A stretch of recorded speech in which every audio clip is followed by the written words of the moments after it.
ভদ্রলোক পরিবারভুক্ত লেখক অবাধে এই সমিতির অফিসে যাতায়াত করতেন। তাদের সহায়তাতেই সমিতির গ্রন্থাগার গড়ে ওঠে। খিলাফত অসহযোগ আন্দোলনের যুগে অসাম্প্রদায়িক হিন্দু ও মুসলিম লেখকদের মেলবন্ধনের অন্যতম ক্ষেত্র হয়ে দাঁড়ায় এই সাহিত্য সমিতি। ব্যক্তিগত বন্ধুত্ব সাহিত্যিক আড্ডার সঙ্গে মিশে যায় যুদ্ধ বিধ্বস্ত ঔপনিবেশিক ব্যবস্থাকে প্রত্যাখ্যানের তাগিদ। 1919 সালে বঙ্গীয় মুসলমান সাহিত্য সমিতির মুখপত্র বঙ্গীয় মুসলমান সাহিত্য পত্রিকার সহ সম্পাদকের দায়িত্ব নেন মুজফফর আহমেদ। পত্রিকাটি দ্রুত উচ্চমানের সাহিত্য চর্চার খ্যাতি অর্জন করে। মুজফফর খবরের পাতাগুলির উপর বিশেষ নজর দিয়েছিলেন। জাতীয় এবং আন্তর্জাতিক স্তরের টুকরো খবর পত্রিকায় ছাপা হতো। মুসলিম সাহিত্যিক মহলে প্রশংসিত হলেও সাহিত্য জগতে তিনি বেশি দিন আবদ্ধ থাকতে পারেননি। বাঙালি মুসলিম উদারনৈতিক সাহিত্যিকদের সাংস্কৃতিক অবস্থান ও চৈতন্য তার কাছে ক্রমশ বেমানান ঠেকছিল। মুসলিম ধর্মাবলম্বী শ্রমিকরা এই সময় সংগঠিতভাবে মজুর শ্রেণীর নিজস্ব দাবি দেওয়ার প্রতি জোর দিচ্ছিলেন। এই পরিস্থিতিতে সম্প্রদায় বা জাতির উন্নতিকল্পে সাহিত্য চর্চা মুজফফর আহমেদের কাছে আর গুরুত্বপূর্ণ মনে হয়নি। সাংস্কৃতিক কর্মীর জীবন থেকে বেরিয়ে এসে মুজফফর আহমেদ রাজনৈতিক সাংবাদিকতার দিকে নজর দেন। তবে সাহিত্য সমিতির কাজকর্মের মাধ্যমেই তার পরবর্তী কর্মক্ষেত্র এবং রাজনৈতিক যোগাযোগগুলি তৈরি হয়েছিল। 1919 সালে সমিতির অফিসে কাজ করতে গিয়ে নতুন বন্ধুদের সাথে আলাপ, তাদের সঙ্গে নানা আলোচনায় এবং পারিপার্শ্বিক পরিস্থিতির চাপে সক্রিয় রাজনীতির প্রতি তার আকর্ষণ বাড়তে থাকে। কাজী নজরুল ইসলামের সাথে পত্রালাপ শুরু হয় এই সময়ে। 1920 সালে প্রাক্তন সৈনিক নজরুল সমিতির অফিসে উপস্থিত হন। নজরুল উত্তর পশ্চিম সীমান্তে মোতায়েন ছিলেন। রোমাঞ্চের সন্ধানে যুদ্ধে যোগ দিলেও ফ্রন্টে থাকাকালীন মহাসমরের সাম্রাজ্যবাদী চরিত্র নজরুলের কাছে ধরা পড়ে গিয়েছিল। 1917 সালে বলশেভিক বিপ্লবের ঝাপটা রুশ অধিকৃত মধ্য এশিয়া এবং আফগানিস্তান পেরিয়ে উত্তর পশ্চিম সীমান্ত প্রদেশে প্রবেশ করেছিল। সেনা ব্যারাকেও রুশ বিপ্লবের খবর ছড়িয়ে গিয়েছিল এবং ইংরেজ সরকার সমর্থিত শেখ বাহিনীর পরাজয়ের খবরও সেই সঙ্গে ছড়িয়ে যায়। 1920 সালের গোড়ার দিকে সেনা ছাউনিতেই নজরুল লেখেন ব্যথার দান। সাক্ষাৎ হবার আগেই পত্রালাপের ভিত্তিতে মুজফফর এই কাহিনী ছাপিয়ে দেন বঙ্গীয় মুসলমান সাহিত্য পত্রিকায়। নজরুল লাল ফৌজকে বিপ্লবের অপরাজেয় মুক্তি সেনানী হিসেবে এই কাহিনীতে বর্ণনা করেন। 1919 সালে পবিত্র গঙ্গোপাধ্যায়ের সঙ্গে মুজফফর আহমেদের আলাপ হয়। তাঁদেরও আজীবন বন্ধুত্বের সম্পর্ক গড়ে ওঠে। নবীন প্রজন্মের অন্যান্য লেখকদের মতোই দুজনেই বলশেভিক বিপ্লবের প্রতি আগ্রহী ছিলেন। বলশেভিকদের সমর্থন করবার কারণে তারা ইংরেজ সরকার এবং পুঁজিপতিদের বিপ্লবকে ধ্বংস করবার যে মরিয়া চেষ্টা সেটাও লক্ষ্য করেছিলেন। তারা তখন রুশ গৃহযুদ্ধে ভারতীয় পুঁজিপতিরাও ইংরেজদের সঙ্গে মিলেমিশে তখন রুশ গৃহযুদ্ধে সেনা সরবরাহ করতে ব্যস্ত। প্রতিবিপ্লবী শেখ বাহিনীকে তাদের সরব সমর্থন ঔপনিবেশিক দুনিয়ায় বলশেভিক বিপ্লবের জনপ্রিয়তা বাড়িয়ে দিয়েছিল। শ্রমিক আন্দোলনকারী মহলে বলশেভিকদের প্রতি সমর্থন তাই দিনে দিনে বাড়ছিল। বলশেভিক আতঙ্ক। কলকাতায় ঔপনিবেশিক প্রভু বিশেষত শ্বেত সম্প্রদায়ের বিরূপ মনোভাব লক্ষ্য করে স্থানীয় বুদ্ধিজীবী এবং রাজনৈতিক কর্মীদের একাংশ বলশেভিকদের প্রতি আকৃষ্ট হন। এই প্রবণতা সে সময় কোনো সংগঠিত চেহারা নেয়নি, কিন্তু বিপ্লব সম্পর্কে যে কোনো উৎসাহের চিহ্ন ব্রিটিশ কর্তৃপক্ষের চোখে হয়ে দাঁড়ায় বলশেভিকবাদের সম্ভাব্য ইঙ্গিত। 1918 থেকে 1921 সালে রাশিয়ায় গৃহযুদ্ধ যখন চলছে এবং ইংরেজরা যখন বলশেভিকদের বিরুদ্ধে একটা প্রক্সি যুদ্ধ চালাচ্ছে, সেই সময় ভারতে খিলাফত এবং অসহযোগ আন্দোলন বিপুল সাম্রাজ্যবাদ বিরোধী গণ অসন্তোষের আকার নেয়। 1920 সালে কলকাতা শ্রমজীবী অধ্যুষিত শহরতলির এক মিটিংয়ে 1920 সালে কলকাতার শ্রমজীবী অধ্যুষিত শহরতলির এক মিটিংয়ে বলশেভিকদের প্রতি সম্প্রীতি ও সমর্থনের মেজাজ, শ্রমিকদের মধ্যে এই মেজাজ শাসকদের নজরে আসে। পুলিশ লক্ষ্য করে এক উত্তর ভারতীয় হিন্দু বক্তা উপস্থিত মুসলিম মজুরদের বলশেভিকবাদকে স্বাগত জানাতে বলছেন। তাদের মধ্যে যে সম্প্রদায়গত তফাৎ সেটা কোনোভাবেই নজরে আসছে না। পুলিশের চর সবাই খবর দেন শ্রমিকরা লাঠি হাতে ঘুরে বেড়াচ্ছেন। এই আচরণ এবং তারা জোর গলায় বলছেন গোয়েন্দা বিভাগের কর্মচারীদের চিনতে পারলেই তাদেরকে গণপ্রহার করা হবে। এই আচরণের নেপথ্যে বলশেভিকদের করাল ছায়া আঁচ করে কর্তারা মুষড়ে পড়েন। তাদের বক্তব্য ছিল আগে কখনো শ্রমিকদের এই ধরনের উগ্র আচরণ করতে দেখা যায়নি। এরকম কিছু ঘটতে পারে এই আন্দাজে উপনিবেশিক রাষ্ট্র অবশ্য ততদিনে নানা প্রস্তুতি নিয়ে ফেলেছিল। প্রথম বিশ্বযুদ্ধ সমাপ্তির অনতিকাল পরেই কলকাতায় অবস্থিত পুলিশের দুই প্রধান দপ্তর, বাংলায় পুলিশের অন্যতম দুই প্রধান দপ্তর, কলকাতা পুলিশের স্পেশাল ব্রাঞ্চ এবং বাংলার প্রাদেশিক পুলিশের ইন্টেলিজেন্স ব্রাঞ্চের কর্তা ব্যক্তিরা বলশেভিক বিভীষিকা সম্বন্ধে নানা সতর্কবাণী শুনে সজাগ হয়ে উঠেছিলেন। 1919 সালের শেষে দিল্লি, সিমলা এবং কলকাতার পুলিশ কর্তাদের যৌথ আলোচনার ভিত্তিতে বলশেভিকদের ঠেকানোর জোরালো প্রচেষ্টা শুরু হয়ে যায়। বন্দর নগরী এবং ঘন বসতি হিসেবে কলকাতা বলশেভিক চরদের আকৃষ্ট করতে পারে এই সম্ভাবনা ছিল তাদের উদ্বেগের প্রধান কারণ। স্থানীয় প্রশাসককুল জানতেন শ্রমিকরা যতক্ষণ না সংঘবদ্ধ হয়ে উঠবেন ততক্ষণ কিন্তু বলশেভিকবাদ বা বামপন্থী কোনো আন্দোলন গড়ে উঠবে না, কোনো রাজনীতির আগমন ঘটবে না। কিন্তু তবু তারা অপেক্ষা করতে রাজি ছিলেন না। বলশেভিক চরদের খুঁজে বার করতেই বড় উতলা হয়ে উঠেছিলেন। দিল্লি থেকে অতিরিক্ত উৎকণ্ঠার সঙ্গে নির্দেশ আসে প্রতি মাসে বলশেভিক সম্ভাবনাপূর্ণ ঘটনা এবং ব্যক্তিবর্গকে চিহ্নিত করতে হবে এবং তথ্যপূর্ণ বুলেটিন পাঠাতে হবে। কলকাতার প্রশাসকরা এটা করতে চাননি। তারা বলেছিলেন যে আমরা যদি বলশেভিকদের খুঁজতে শুরু করি তাহলে সত্যিই বলশেভিকরা এবার উপস্থিত হবে। কিন্তু যাই হোক, তাদের কথা দিল্লি শোনেননি। শেষ পর্যন্ত একটা রফা হয় এবং দুজন প্রাদেশিক ইন্সপেক্টর বাংলায় বলশেভিক গার্ড আখ্যায় ঘোষিত হন। তাদের দায়িত্ব ছিল টুকরো খবর একত্রিত করে নিয়মিত পাঠিয়ে দেওয়া সিমলায় কেন্দ্রীয় অ্যান্টি বলশেভিক অফিসারের হাতে। 1920 সাল জুড়ে বলশেভিক জুজুর ভয় ছড়াতে ভারতের গোয়েন্দা পুলিশ নানা আজগুবি রিপোর্ট রচনা করে চলেছিল। তার সঙ্গে বাস্তবের কোনো সম্পর্ক ছিল না। কিন্তু যুদ্ধ পরবর্তী ব্যয় সংকোচনের প্রকোপে এই কর্মনিপুণতায় ভাঁটা পড়ে। সেই সাথে 1921 সালে ইঙ্গো-রুশ বাণিজ্যিক চুক্তির প্রভাবে প্রত্যক্ষ যুদ্ধের বাতাবরণ আর থাকেনি, তাই বিশেষ পদগুলি বিলুপ্ত হয়। কিন্তু রুশ গৃহযুদ্ধ চলাকালীন বিশেষ ব্যবস্থার হাত ধরেই কমিউনিস্ট দমন ঔপনিবেশিক ভারতে প্রাতিষ্ঠানিক চেহারা নেয়।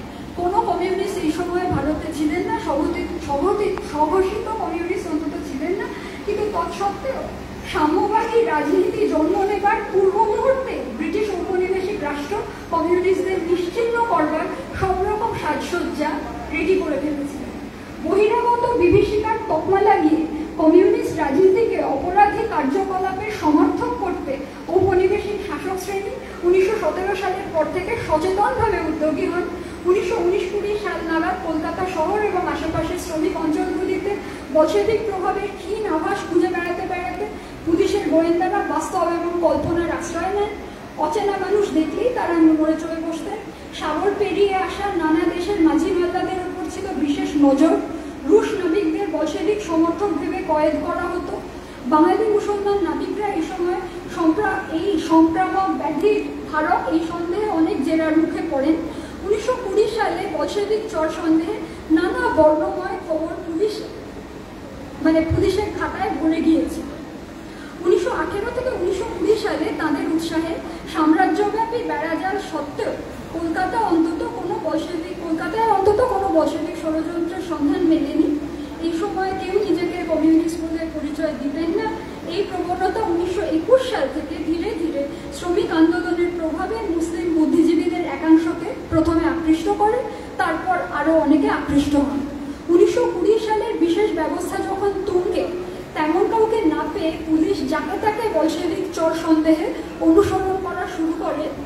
1920 সালে এইসব দৃশ্য দেখেই মৌলানা আকরাম খান সম্পাদিত মোহাম্মদী পত্রিকায় সরকারি প্রচেষ্টা কড়া ভাষায় সমালোচিত হয়। মৌলানা আকরাম খান ছিলেন খিলাফতপন্থী নেতা। তিনি সমকালীন শ্রমিক আন্দোলনের সমর্থনে বলেন, কোনো কাল্পনিক বলশেভিক চর শ্রমিকদের ধর্মঘট করতে প্ররোচনা দিচ্ছে না। ক্ষুধা এবং নিরন্তর শোষণ তাদের সচেতন করে তুলছে। বলশেভিকদের মতো তারাও লড়ছেন পুঁজির আগ্রাসী সাম্রাজ্যের অত্যাচারের বিরুদ্ধে।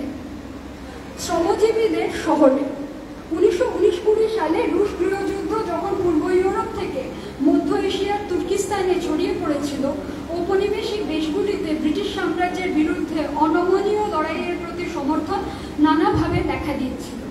ঔপনিবেশিক শহরগুলির জনপরিসরে অনেকেই মনে করতেন বলশেভিকরা দুঃসময়ের বন্ধু। বুদ্ধিজীবীদের বিভিন্ন আলোচনায়, উপনিবেশবাদ বিরোধী রাজনৈতিক কর্মীদের মিটিংয়ে আর ভাবনায়, ধর্মঘটী শ্রমিকদের সভা সমিতিতে বলশেভিকদের জয় কামনা করা হতো। আগেই উল্লেখ করা হয়েছে, ভারতে এই সময় খিলাফত অসহযোগ আন্দোলন গণ অভ্যুত্থানের চেহারা নেয়।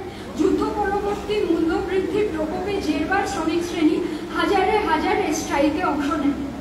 সাহিত্য জগতে বিচরণ করলেও মুজফ্ফর আহমেদ শ্রমিকদের একাংশের সাথে যোগাযোগ রাখতেন। নোয়াখালী, চট্টগ্রামের দরিদ্র লস্কররা কলকাতায় কাজের সন্ধানে আসতেন।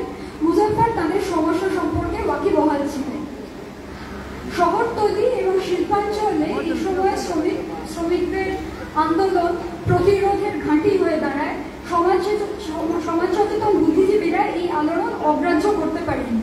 অনেকেই খিলাফত কংগ্রেস কর্মীদের উদ্যোগে গড়ে ওঠা মজুর সমিতিগুলির সঙ্গে কাজ করতে শুরু করেন।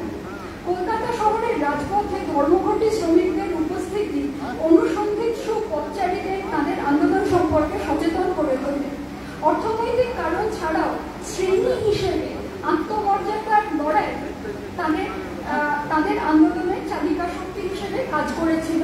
যারা নিম্নবিত্ত জীবনের দুঃখ কষ্ট চিনেছিলেন, সেই তরুণ বুদ্ধিজীবীরা সরকার বিরোধী, সাম্রাজ্যবাদ বিরোধী আন্দোলনের এই শ্রেণীগত মাত্রা আবিষ্কার করে বিস্মিত হয়েছিলেন। মুজফ্ফর আহমেদের বন্ধু মহলে শ্রমিক আন্দোলনের প্রতি সুস্পষ্ট সমর্থন ছিল। 32 নং কলেজ স্ট্রিটের দোতলায় বঙ্গীয় মুসলমান সাহিত্য সমিতির আপিস ঘরে শ্রমিক ধর্মঘট প্রসঙ্গে সাহিত্যিকরা নিয়মিত আলোচনা করতেন। সমিতির আপিসের বারান্দা থেকে, পাশের সাম্বু ভ্যালির চায়ের দোকান থেকে, কলেজ স্ট্রিটের ফুটপাতে শ্রমিকদের আত্মবিশ্বাসী সংগ্রাম তাদের চোখের সামনে চলে এসেছে। এই সময় ধর্মঘটী শ্রমিকরা ঔপনিবেশিক দাপট এবং সেই সঙ্গে ঔপনিবেশিক শহরের প্রতিদিনের জীবনযাত্রা থামিয়ে দিয়েছিলেন। শ্রমিকদের আন্দোলন মহানগরীর রাজনৈতিক সংস্কৃতিতে নতুন রাস্তা দেখায়। ধর্মঘটী খাম শ্রমিকরা কলকাতা অচল করে দেন। ওরিয়েন্টাল গ্যাস কোম্পানির শ্রমিকরা রাস্তার সারি সারি ল্যাম্পপোস্টের বাতি নিভিয়ে দেন। কলকাতা শহর অন্ধকারে নিমজ্জিত হয়। কলকাতা কর্পোরেশনের দলিত ম্যাথক ঝাড়ুদাররাও কিছুকাল জঞ্জাল সাফাই বন্ধ রাখেন। কলকাতা শহর আবর্জনা স্তূপে পরিণত হয়। কলেজ স্কোয়ার এবং শহরের অন্যান্য পার্কের জনসভায় অগণিত শ্রমিক কর্মচারীদের ভিড়, রাস্তায় আবর্জনার পাহাড়, ট্রামহীন সড়ক, সন্ধেবেলার ঘনায়মান অন্ধকার কলেজ পাড়ার বুদ্ধিজীবীদের নিঃসন্দেহে প্রভাবিত করে থাকবে। শ্রমিক আন্দোলনের নেতৃত্বে ছিলেন মধ্যবিত্ত শ্রেণীর রাজনৈতিক কর্মী সমাজ। তাদের কর্তৃত্বমূলক প্রভাব থেকে বেরিয়ে এসে সরকার এবং পুঁজিপতিদের বিরুদ্ধে আপোষহীন লড়াইয়ে নামতে শ্রমিকরা কিন্তু পা বাড়িয়েছিলেন। আন্দোলনের জটিল মুহূর্তগুলিতে শ্রমিকরা বারবার জঙ্গি সংগ্রামী মনোভাব প্রকাশ করতেন, নেতাদের বাধা সৃষ্টি করা সত্ত্বেও। শ্রমিকদের লড়াকু আত্মমর্যাদা হোক অধিকাংশ ক্ষেত্রে জাতীয়তাবাদী নেতাদের অনুমোদন সাপেক্ষ ছিল না, কিন্তু বুদ্ধিজীবীদের একাংশ তাদের এই আত্মবিশ্বাস লক্ষ্য করে তাদের লড়াইয়ের প্রতি আকৃষ্ট হয়। এই পরিস্থিতিতে মুজফ্ফর আহমেদ প্রতিবাদের রাজনীতির পথ বেছে নেন। রাজনৈতিক সাংবাদিকতা পরিসর 1920 সালে জননেতা ফজলুল হক মুজফ্ফর আহমেদ এবং নজরুল ইসলামকে প্রস্তাব দেন একটি দৈনিক প্রকাশনার সঙ্গে যুক্ত হতে। ফজলুল হকের মালিকানায় প্রকাশিত সান্ধ্য দৈনিক নবযুগ এই পত্রিকার দায়িত্ব নেয় নজরুল এবং মুজফ্ফর আহমেদ। এই নামকরণে হকের আপত্তি থাকলেও নজরুল আর মুজফ্ফর অনড় ছিলেন। পত্রিকার নাম থেকে বোঝা যায় তারা যুদ্ধ বিধ্বস্ত সময়ের বদলে নতুন কোনো দুনিয়ার স্বপ্ন দেখছিলেন। বছরের মাঝামাঝি চালু হলেও নবযুগ দ্রুত উচ্চমানের দৈনিকের খ্যাতি অর্জন করে। গণ আন্দোলনে শ্রমিক কৃষকদের বিশাল সংখ্যায় অংশগ্রহণের কথা নবযুগে প্রকাশিত হতো। পুলিশের গোয়েন্দারা গোপন নথিতে এই কাগজের মধ্যে মুন্সিয়ানার তারিফ করেছিলেন। সরকার বিরোধী লেখা ছাপানোর অপরাধে নবযুগ জরিমানার শিকার হয়। ফজলুল হক তাদের কাজকর্মে হস্তক্ষেপ করতেন না, কিন্তু বছরের শেষের দিকে তিনিও নরমপন্থার দিকে ঝোঁকেন। রাজনৈতিক মত আর মিলবে না বুঝতে পেরে মুজাফফর চাকরি থেকে ইস্তফা দেন, সরে যান। নবযুগ সংবাদপত্রটির সংখ্যাগুলি হারিয়ে গেছে, এই পত্রিকা এখন বিরল আর পাওয়া যায় না, কিন্তু নবযুগের পাতায় নজরুলের লেখা পাছায় কিছু প্রবন্ধ 1922 সালে যুববাণী নামক প্রবন্ধ সংকলনে স্থান পায়। অচিরে ইংরেজ সরকারের রোষানলে পড়ে এই পুস্তক নিষিদ্ধ ঘোষিত হয়। স্বাধীনতার পর পুনর্মুদ্রণ সম্ভব হয়েছিল। নজরুল নবযুগ শিরোনামে পৃথিবীব্যাপী তরুণ প্রজন্মের মুক্তির আকাঙ্ক্ষা প্রসঙ্গে বলেন, আমাদের মধ্যে ধর্মবিদ্বেষ নেই, জাতিবিদ্বেষ নেই, বর্ণবিদ্বেষ নেই, আভিজাত্য অভিমান নেই। তিনি রুশ বিপ্লব, নয়া তুরস্কের জন্মলাভ, আয়ারল্যান্ডের স্বাধীনতার মুক্তি এইসব প্রসঙ্গ আলোচনা করেন এবং সেই সাথে সমসাময়িক ধর্মঘটে উত্তাল যে জগৎ তার সমর্থনেও লেখেন। 1919 সালে জালিয়ানওয়ালাবাগের গণহত্যা, 1920 সালে উত্তর পশ্চিম সীমান্তে মুহাজির হত্যার পাশাপাশি পুঁজিবাদী ব্যবস্থার অধীনে পরিবেশ ধ্বংস, ইংরেজ ভক্তির কুৎসিত পরিণাম, পরিবার ও চাকুরি জীবনের বেড়াজাল, নানা প্রসঙ্গে তিনি স্বাধীনতার উপর জোর দিয়ে সমকালীন রাজনীতি এবং সমাজের তীক্ষ্ণ সমালোচনা করেন। ঔপনিবেশিক ব্যবস্থার হিংস্র চেহারার কথা বলতে গিয়ে প্রতিরোধের অভাব এবং শাসিতের দুর্বলতা প্রসঙ্গে বলেন, শুধু সাদাকে দোষ দেওয়া বৃথা, দোষ আমাদের। কিন্তু সেসব বলিতে গেলে সাদা দাদারা ভয়ানক রকমের চটিতম হইয়া যাইবেন এবং ক্রমান্বয়ে আমাদের মুখ বন্ধ, হাত বন্ধ তো আছেই, পা বন্ধ, শেষকালে কাঁচা মুন্ডুটাও খণ্ড বিখণ্ড করিয়া ফেলিবেন। কিন্তু শাসকের প্রবল দমনপীড়নের মুখেও তিনি লেখেন, আমরা জাগিতেছি, আমরা বাঁচিতেছি, তোমরা মরিতেছ, তোমরাই ধ্বংসের পথে চলিতেছ। নবযুগ ছাড়বার পরেও নজরুল এবং মুজাফফরের সামনে বঙ্গীয় মুসলমান সাহিত্য সমিতির দরজা খোলা ছিল। মুজাফফর রোজ যেতেন কলেজ স্ট্রিটের আপিসে, কিন্তু সাংস্কৃতিক কর্মী জীবনের প্রতি তার আর পিছুটান ছিল না। নবযুগে সাংবাদিকতার সূত্রে শ্রমিক আন্দোলনের সমর্থনে লেখার উৎসাহ জন্মেছিল। 1920-21 সালের বিরাট শ্রমিক বিক্ষোভের পরিবেশে মুজাফফর আহমেদের দৃষ্টিভঙ্গি বদলে গিয়েছিল। 1921 সালের মাঝামাঝি নজরুলের সাহায্যে একটি সাম্যবাদী সংগঠন গড়ে তোলার কথা তিনি ভেবেছিলেন। এই সময় আরেকটি নতুন যোগাযোগ তৈরি হয়।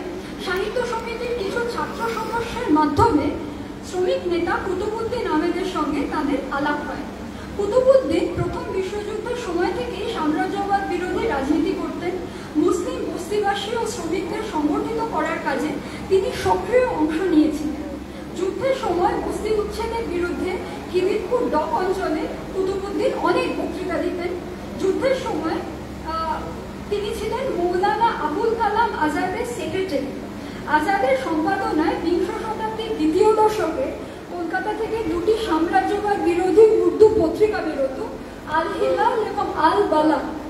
এই দুটি পত্রিকাই ঔপনিবেশিক রাষ্ট্রের রোষে পড়ে বন্ধ হয়েছে। কুতুবউদ্দিন আহমেদ ছিলেন এই দুই পত্রিকারই ম্যানেজার। যুদ্ধের পর উত্তাল রাজনৈতিক পরিবেশে কুতুবউদ্দিন কলকাতার সাহেবী হোটেলগুলিতে বাবুর্চি ও খানসামাদের সংগঠন গড়ে তোলেন। আঞ্জুমান ই খানসাম বলে একটি লড়াকু শ্রমিক সংগঠন তিনি গড়ে তোলেন। সেই সাথে যুগান্তর গোষ্ঠীর বিপ্লবীদের সাথে তার কিঞ্চিত ঘনিষ্ঠতা হয়। এরা সকলেই অসহযোগ এবং খিলাফত আন্দোলনে যুক্ত ছিল। পুলিশ সন্দেহ করতে থাকে খানসামাদের বেশে হিন্দু ভদ্রলোক বিপ্লবীরা উচ্চপদস্থ ইংরেজ রাজপুরুষদের হত্যা করতে উদ্যত, কিন্তু এসব কিছু ঘটেনি। কিন্তু এই সংগঠনভুক্ত শ্রমিকরা ধর্মঘট করে বড় বড় ইউরোপীয় হোটেলগুলিকে বন্ধ করে দিয়েছিল। সামান্য মাইনে এবং বর্ণবিদ্বেষী অপমানের বোঝা সইতে না পেরে তারা অর্থনৈতিক দাবি দেওয়া এবং আত্মসম্মান অর্জনের লক্ষ্যে কলকাতার বিখ্যাত গ্র্যান্ড এবং কন্টিনেন্টাল হোটেলকেও অকেজো করে দেয়। সাহেবরা এতে ভীষণ চটেন। স্ট্রাইক সংগঠিত করার অপরাধে খানসামাদের নেতা সিরাজউদ্দিনের সশ্রম কারাদণ্ড হয়। মুসলিম শ্রমিকরাই ছিলেন কলকাতার মুসলিম সমাজের প্রায় 99%। তাদের সংগঠিত করতে গিয়ে কুতুবউদ্দিন সমাজতন্ত্রের প্রতি আকৃষ্ট হন। শ্রমিক আন্দোলন ও সাম্রাজ্যবাদ বিষয়ে তিনি নানা বই কিনে বাড়ির লাইব্রেরি ঘর ভরিয়ে ফেলেন। গান্ধীর দ্বারা অনুপ্রাণিত কয়েকজন মাদ্রাসার ছাত্রকে সাথে নিয়ে স্বদেশী বস্ত্রবয়ন সমিতিও গড়ে তোলেন। বঙ্গীয় মুসলমান সাহিত্য সমিতির লাইব্রেরিতে যারা পড়তে আসতেন তাদের মাধ্যমে কুতুবউদ্দিনের সঙ্গে মুজাফফরের আলাপ হয়। মুজাফফর এবং নজরুলকে একটি সাম্রাজ্যবাদ বিরোধী শ্রমিক ও গণ আন্দোলনমুখী পত্রিকা বার করতে অর্থ সাহায্য করেন কুতুবউদ্দিন আমিন। পত্রিকার বিজ্ঞাপনে প্রলেতারিয়েট শব্দটি ব্যবহার করা হয়েছিল। মুজাফফর আহমেদ বলেছেন যে এই প্রথম প্রলেতারিয়েট শব্দটি ব্যবহার করা হয় এরকমভাবে। শেষ পর্যন্ত পত্রিকাটি বেরোয়নি, কিন্তু কুতুবউদ্দিনের সাথে বন্ধুত্বের কারণে শ্রমিকদের সান্ধ্য মিটিংয়ে যাতায়াত শুরু করেন মুজাফফর আহমেদ। শ্রমিকরা কি চান অনুধাবন করতে গিয়েই রাজনৈতিক সাংবাদিকতা থেকে সক্রিয় রাজনীতিতে তিনি অংশগ্রহণ করেন। এই সময়ে এক সহকর্মী বন্ধু তাকে মার্ক্সবাদী সাহিত্য জোগাড় করতে সাহায্য করেন। তার নাম ছিল মাখনলাল গঙ্গোপাধ্যায়। তিনি একজন লেখক। বঙ্গীয় মুসলমান সাহিত্য সমিতির প্রতিদিনের কাজের সঙ্গে তিনিও যুক্ত ছিলেন। তিনি কলেজ স্ট্রিটের চক্রবর্তী চ্যাটার্জি অ্যান্ড কোন দোকান থেকে বামপন্থী বই সংগ্রহ করার পরামর্শ দেন। কুতুবউদ্দিনের মাধ্যমে কলেজ স্কোয়ারের বুক কোম্পানির সঙ্গেও মুজাফফর আহমেদের সম্পর্ক স্থাপন হয়। এই বিক্রেতারা চোরাগোপ্তা পথে অতি সন্তর্পণে পুলিশের নজর এড়িয়ে বামপন্থী এবং মার্ক্সবাদী বই এবং পুস্তিকা বিক্রি করতেন। বন্ধুদের মাধ্যমে তাদের কাছে পৌঁছে মুজাফফরের পড়াশোনার পরিধি বিস্তৃত হয়। ধূমকেতুর আবির্ভাব। 1922 সালের 11 অগস্ট নজরুলের সম্পাদনায় ধূমকেতু পত্রিকা প্রকাশিত হয়। বাড়িওয়ালার আপত্তি এবং পুলিশি নজরদারি থেকে বঙ্গীয় মুসলমান সাহিত্য সমিতিকে নিষ্কৃতি দিতে অদূরে 7 নম্বর প্রতাপ চ্যাটার্জি লেনে পত্রিকার আপিস ঘর ভাড়া করা হয়। নানা বিপ্লবী নেতার আনাগোনা এবং সেই সাথে ধূমকেতুর বিস্ফোরক বিষয়বস্তু সঙ্গে সঙ্গে গোয়েন্দা পুলিশের নজরে চলে আসে। 28 অগস্ট ধূমকেতু সংক্রান্ত পুলিশি প্রতিবেদনে লেখা হয় পত্রিকাটির বৈশ্বিক প্রবণতার কথা। তারা সবাই লক্ষ্য করেন পত্রিকাটি গণ অভ্যুত্থানের পক্ষপাতী। 11 সেপ্টেম্বর পুলিশ দেখেন রংপুর শহরে মহরম উপলক্ষে বিশেষ সংখ্যা বিক্রি হয়েছে। পত্রিকাটি জনগণকে তাদের অন্তর্নিহিত শক্তি ব্যবহার করতে বলেছেন। পুলিশের আশঙ্কা হয় ধূমকেতুর লেখকরা সমকালীন রাজনৈতিক সমাজ ব্যবস্থাকে ধ্বংস করে দিতে উস্কানি দিচ্ছেন সাধারণ মানুষকে। সেপ্টেম্বর থেকে নভেম্বর জুড়ে পুলিশ পত্রিকাটির নানা আপত্তিজনক সাম্রাজ্যবাদী, রাষ্ট্রবিরোধী, পুঁজিবাদ বিরোধী দিক তুলে ধরেন। নজরুল এবং ধূমকেতুর অন্যান্য সাংবাদিকদের বিরুদ্ধে তারা মামলাও করেন। নজরুলের নামে গ্রেপ্তারি পরোয়ানা জারি হয়। তাকে কুমিল্লা থেকে ধরে এনে কলকাতায় ম্যাজিস্ট্রেটের কোর্টে পেশ করা হয়। কুতুবউদ্দিন আহমেদ তার বন্ধুর পত্রিকাটিকে সচল রাখতে উদ্যোগী ছিলেন। তার 7 নম্বর মৌলভীদের বাসস্থানের ঠিকানায় খানসামা ইউনিয়নের পক্ষ থেকে পত্রিকাটি প্রকাশ করবার আগ্রহ দেখিয়েছিলেন কুতুবউদ্দিন। ধরপাকড় সত্ত্বেও ধূমকেতু ঘোষিত অবস্থান থেকে সরে আসেনি। অত্যন্ত শঙ্কিত হয়ে পুলিশ লক্ষ্য করেন 28 নভেম্বর ধূমকেতুর পাতায় চন্ডাল, ডোম, বাগদি এবং মুচিদের আহ্বান জানানো হয়েছে জমিদার, মোল্লা পুরোহিত, কাজী এবং শাসকদের জানিয়ে দিতে তারা আর বেগার, আবওয়া এবং অন্যান্য আইনি খাজনা অতিরিক্ত শ্রম বা শুল্ক প্রদান করবেন না। 1923 সালের মার্চ অবধি ধূমকেতু কোনো রকমে চলেছিল, তারপর বন্ধ হয়ে যায়। নজরুলের 1 বছরের সশ্রম কারাদণ্ড হয়। জানুয়ারি 1923 থেকে ডিসেম্বর অবধি হুগলি জেলে কাটান রাজদ্রোহের অভিযোগে সাজাপ্রাপ্ত হয়ে। জেলে থাকাকালীন ধর্মঘটে খানসামাদের নেতা সিরাজউদ্দিন এবং অন্যান্য রাজনৈতিক বন্দীদের সাথে তিনিও অনশন ধর্মঘট করেন। শেষে রবীন্দ্রনাথের তার পেয়ে এরা সকলেই অনশন থামান। জেলে সকল প্রকার জুলুম সহ্য করেও জেলের উদ্দেশ্যে ব্যঙ্গপূর্ণ প্যারোডি রচনা করতে ছাড়েননি নজরুল। জেলেরকে দেখলেই বন্দীরা গাইতেন নজরুল বিরচিত সুপার বন্দনা, তোমারই জেলে পালিছ ঠেলে তুমি ধন্য ধন্য হে।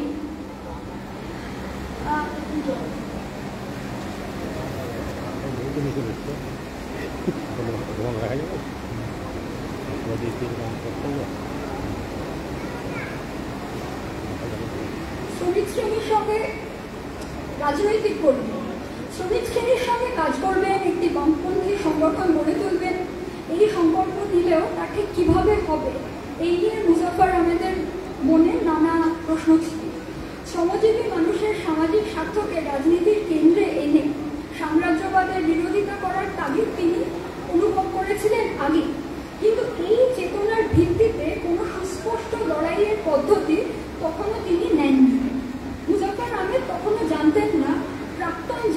জাতীয়তাবাদী বিপ্লবী মানবেন্দ্রনাথ রায়ের নেতৃত্বে কিছু মুহাজির যুবক রুশ অধিকৃত মধ্য এশিয়ার তাশখান শহরে ভারতের কমিউনিস্ট পার্টি গড়ে তুলেছেন। 1920 সালের শেষে এই প্রবাসী পার্টি গড়ে ওঠার বছরখানেক পর 1921 সালের ডিসেম্বরের শেষ সপ্তাহে কমিউনিস্ট আন্তর্জাতিকের পক্ষ থেকে নলিনী গুপ্ত আকস্মিকভাবে কলকাতায় এসে নজরুল এবং মুজাফফরের সঙ্গে দেখা করলেন। তাদের বামপন্থী মতামতের কথা কলেজ স্ট্রিট অঞ্চলের খিলাফতপন্থী ব্যবসায়ীদের কেউ কেউ জানতেন। নলিনী গুপ্ত তাদের মারফত উপস্থিত হন নজরুল এবং মুজাফফরের বাসায়। তিনি তৃতীয় আন্তর্জাতিক এবং মানবেন্দ্রনাথ রায়ের খবর জানান। 1922 সাল থেকে আন্তর্জাতিক কমিউনিস্ট আন্দোলনের পথে মুজাফফর আহমেদ সম্পূর্ণভাবে আত্মনিয়োগ করেন। বঙ্গীয় মুসলমান সাহিত্য সমিতির মাধ্যমে তিনি আব্দুর রাজ্জাক খানকে আগে থেকেই চিনতেন। তার পরামর্শে সাহিত্য সমিতির লাইব্রেরির এক পাঠক আব্দুল হালিমের সঙ্গে মুজাফফর আহমেদের কথা শুরু হয়। রাজ্জাক খান আর হালিম অসহযোগ আন্দোলনে সংগঠক এবং কর্মী ছিলেন। গ্রেপ্তার হয়ে তারা কিছুদিন একসঙ্গে জেলেও ছিলেন। মুক্তি পেয়ে তারাও শ্রমিক আন্দোলনের দিকে ঝোঁকেন। মানবেন্দ্রনাথ রায়ের সঙ্গে মুজাফফরের পত্রালাপ শুরু হয়। এই চিঠির চালাচালির সূত্রে তিনি অচিরে পুলিশের নজরে আসেন। চিঠিগুলিতে তিনি রায়ের পুরনো বিপ্লবী বন্ধুদের মধ্যবিত্ত ভদ্রলোক সুলভ শ্রমিক কৃষকদের লড়াইয়ের প্রতি অনীহার কথা জানিয়ে তাদের পথে সমালোচনা করেন। এই কথাগুলি রায়ের খুবই পছন্দ হয়। মুজাফফরের প্রধান কাজ ছিল রাজনৈতিক, সাহিত্যিক ও শ্রমিক আন্দোলনের সক্রিয় কর্মীদের মধ্যে রায়ের পাঠানো মার্ক্সবাদী লেনিনবাদী সাহিত্য ছড়িয়ে দেওয়া। কমিনটার্নের সাহায্যে, তৃতীয় আন্তর্জাতিকের সাহায্যে ছাপানো মার্ক্সবাদী পত্রপত্রিকা রায় চোরাগোপ্তা পথে পাঠাতে শুরু করেন। পুলিশ লক্ষ্য করে যে 1922 সালে অগাস্ট থেকে ডিসেম্বরের মধ্যে বাংলার বিভিন্ন জেলায় তৃতীয় আন্তর্জাতিকের নতুন পথের বার্তা ছড়িয়ে পড়ছে। গোপন প্রতিবেদনে পুলিশ লেখেন, অগাস্ট মাসে ইন্টারন্যাশনাল প্রেস করেসপন্ডেন্সের সংখ্যা কলকাতা ছাড়াও ঢাকা, বাখরগঞ্জ এবং আসানসোলের বিভিন্ন ঠিকানায় পাঠানো হয়েছে ডাকযোগে। সেপ্টেম্বর মাসে ইমপ্রেকর ও ভ্যানগার্ড রানীগঞ্জের শ্রমিক সংগঠনগুলির ঠিকানায় এবং অক্টোবর মাসে পূর্ববঙ্গের নানা ঠিকানায় ডাকযোগে পৌঁছে গিয়েছিল।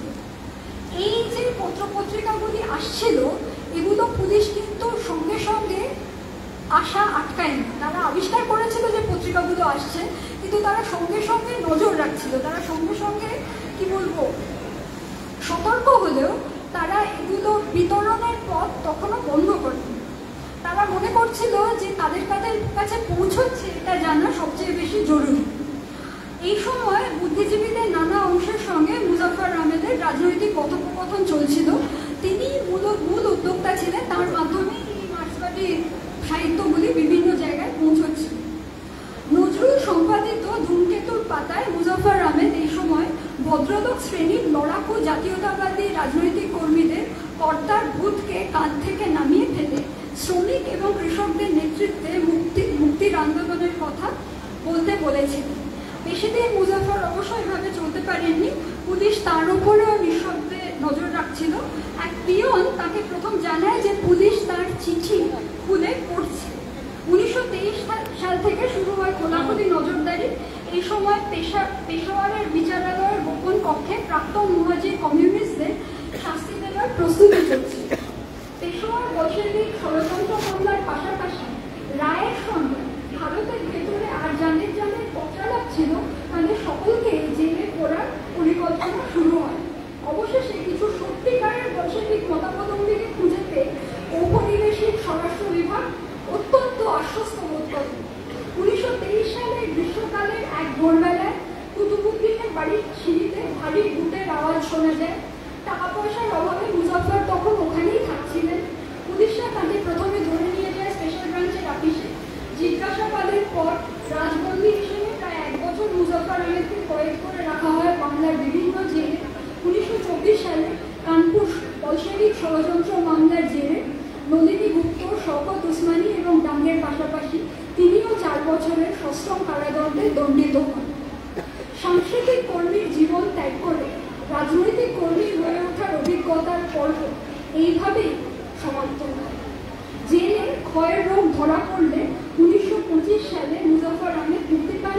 বেরিয়ে কানপুরে অনুষ্ঠিত ভারতের কমিউনিস্ট সম্মেলনে অংশ নেন। এইভাবেই ভারতের অন্যান্য প্রদেশের কমিউনিস্টদের সঙ্গে তার যোগাযোগ তৈরি হয়। 1926 সালের শুরুতে কলকাতায় ফিরে বাংলার প্রথম সমাজতান্ত্রিক সংগঠন কৃষক শ্রমিক দলকে প্রসারিত করতে তিনি নানা উদ্যোগ নেন। কৃষ্ণনগরের সমদর্শী বন্ধুদের একটি সম্মেলনের মাধ্যমে বেআইনি কমিউনিস্ট পার্টির জনপরিসরে আইন সিদ্ধ সংগঠন কৃষক শ্রমিক দল গড়ে তোলেন তিনি। এই পার্টির সূচনা করেছিলেন কুতুবউদ্দিন, নজরুল, হেমন্ত কুমার সরকার এবং আব্দুল হালিমের অগ্রজ শামসুদ্দিন হুসাইন। 1925 সালে দলটির নাম ছিল Labour Swaraj Party of the Indian National Congress. মুজাফফরের নেতৃত্বে কৃষ্ণনগর সম্মেলনে দলের নাম বদলে যায়, কংগ্রেসের থেকে আলাদা হয়, নামকরণ হয় কৃষক শ্রমিক দল। পরের বছর থেকে নামকরণ হয় শ্রমিক কৃষক দল, ওয়ার্কার্স অ্যান্ড পেজেন্টস পার্টি। কৃষ্ণনগরের নতুন দলের সম্মেলন উপলক্ষে 1926-এ নজরুল রচিত শ্রমিকের গানের কয়েকটি লাইন এই প্রসঙ্গে উদ্ধৃত করেছে। ও ভাই নদীর ফলে হতেছে পার, হপ্তার রোজে শক্ত কাঁথার, সাঁতার কেটে জাহাজ কাতার কাতার রে। আজ 6 মাসের পথ 6 দিনে যায়, কামান গোলা রাজার সিপাই, মোদের শ্রমে মোদেরই সে কৃপায়। মুজাফফর আহমেদের পরবর্তী জীবন কেটেছিল কমিউনিস্ট আন্দোলন সরিয়ে দেবার কাজে। নানা জটিল পরিস্থিতির সম্মুখীন হয়েছিলেন তিনি, কিন্তু 1919 থেকে 1923 সালের মধ্যে তার চেতনা যেভাবে বদলে গিয়েছিল, সেই অবস্থান থেকে তিনি কখনো সরে আসেননি। সমকালীন অভিজ্ঞতার প্রভাবে বামপন্থী রাজনীতির পথে তিনি এগিয়ে গিয়েছিলেন। সেই চেতনা থেকে জাতীয়তা এবং সম্প্রদায় কেন্দ্রিক চিন্তার বিকল্পে শ্রেণীভিত্তিক দৃষ্টিভঙ্গি গ্রহণ করেছিলেন। 1917 সালের বৈশ্বিক বিপ্লবের সমাজ দর্শন বহু দূর থেকে তাকে কাছে টেনে নিয়েছিল। নজরুল খুব কাছ থেকেই তার বন্ধুদের এই নতুন রাস্তার সন্ধান সাগ্রহে লক্ষ্য করেছিলেন। তাই ছায়ানট কবিতাগুচ্ছের উৎসর্গপত্রে নজরুল লেখেন, আমার শ্রেয়তম রাজলাঞ্ছিত বন্ধু মুজাফফর আহমেদ এবং কুতুবউদ্দিন আহমেদের করকমল। আপনাদের অনেক ধন্যবাদ।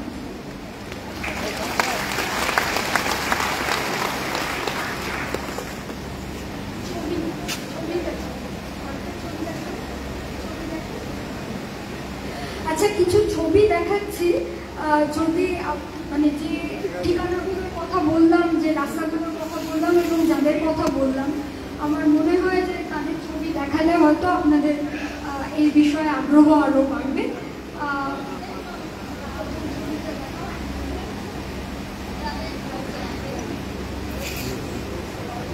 32 নম্বর কলেজ স্ট্রিটে বঙ্গীয় মুসলমান সাহিত্য সমিতির অফিস। পরের ছবিটা দেখাও।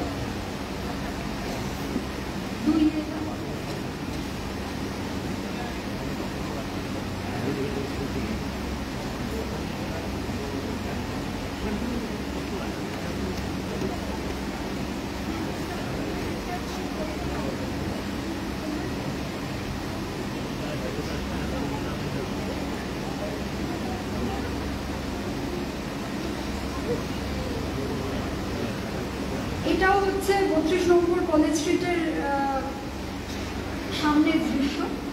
আজ থেকে প্রায় 20 বছর আগে তোলা, এখন চেহারা বদলে গেছে।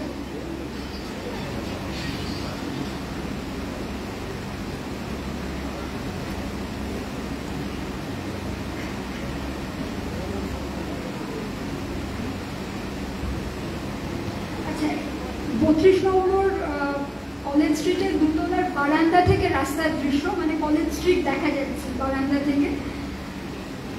পরের ছবি।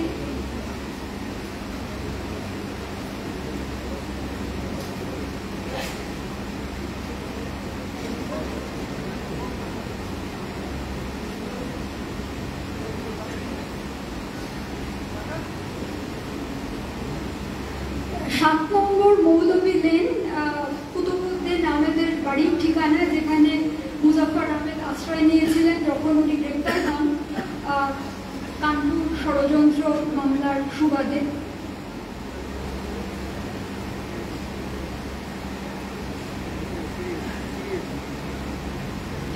পাশের বাড়ি 6 নম্বর মৌলভী লেন, এখানে এম.এন. রায় বহু চিঠি পাঠিয়েছিলেন মুজফফর আহমেদকে, পুলিশের হাতে শেষ পর্যন্ত পড়েছিল। এখান থেকে বুলবুল নামে একটি সাহিত্য পত্রিকা বেরোয়। 5 নম্বর মহারানী স্বর্ণময়ী রোড, এইখানে আব্দুল রাজ্জাক খান থাকতেন। মুজফফর আহমেদের উদ্দেশ্যে মানবেন্দ্র রায়ের বহু চিঠি এই ঠিকানায় পৌঁছেছিল এবং নানা মার্ক্সবাদী পত্র পত্রিকা।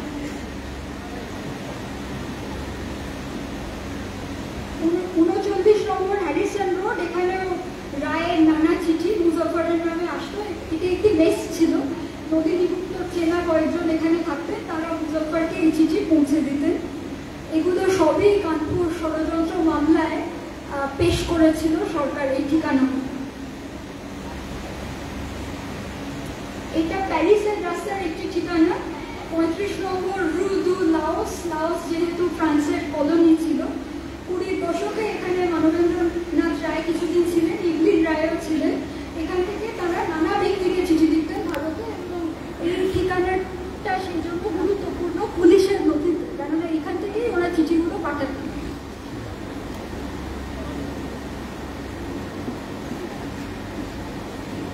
কলেজ স্ট্রিট অঞ্চলে বইয়ের দোকান, আমি এমনি তুলেছিলাম বইয়ের দোকানটার নামের প্রতি আকৃষ্ট হয়ে, নাম people's corner. College square,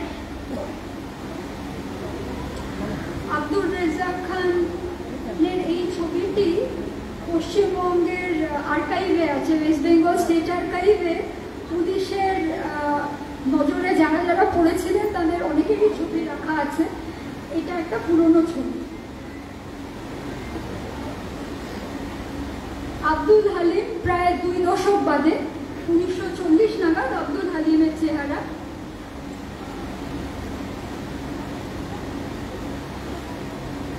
Nalini গুপ্ত যখন মুজফফর আহমেদের সঙ্গে দেখা করেছিলেন তখন ওর চেহারাটা এরকমই ছিল। মানবেন্দ্রনাথ রায় 1910 নাগাদ কলকাতা পুলিশের দপ্তরে তোলা ছবি, গ্রেপ্তার হওয়ার পরে। তখন তিনি জাতীয়তাবাদী বিপ্লবী। এই ছবিটা আরেকবার দেখাও মানবেন্দ্রনাথ রায়। খুবই কম বয়সে।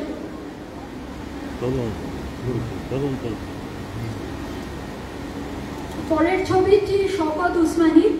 শওকত উসমানী আপনারা জানেন, উনি একদম গোড়ার দিকে তাশখান্ডে যে পার্টি তৈরি হয়েছিল তার সদস্য ছিলেন, এবং উনিও কানপুর এবং মিরাট ষড়যন্ত্র মামলায় গ্রেপ্তার হয়েছিলেন। খুবই কম বয়সের ছবি। এটা মিরাট ষড়যন্ত্র মামলায় 1929 সালের মিরাট ষড়যন্ত্র মামলায় যারা গ্রেপ্তার হয়েছিলেন তাদের গ্রুপ ফটো।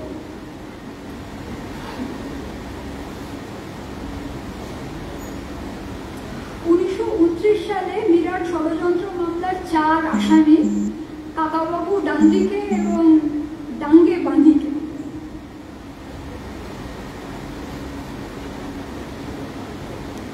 1929 সালে মিরাট ষড়যন্ত্র মামলায় প্রধান আসামি হিসেবে কাকাবাবুর ছবি পুলিশের দপ্তরে তোলা।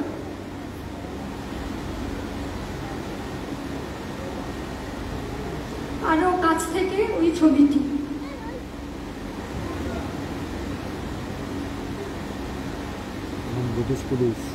যুব বয়সে নজরুল 1920 দশকে কোনো সময় তোলা।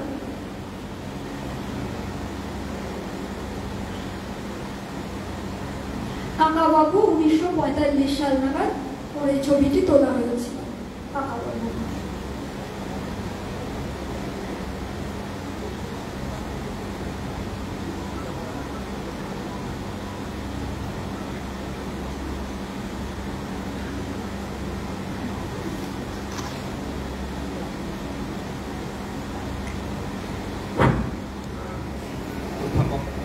সুচেতনা চট্টোপাধ্যায়কে ধন্যবাদ। অভ্যর্থনা কমিটির পক্ষ থেকে একটি ঘোষণা আছে, আমি অনুরোধ করছি তাদেরকে বলার জন্য।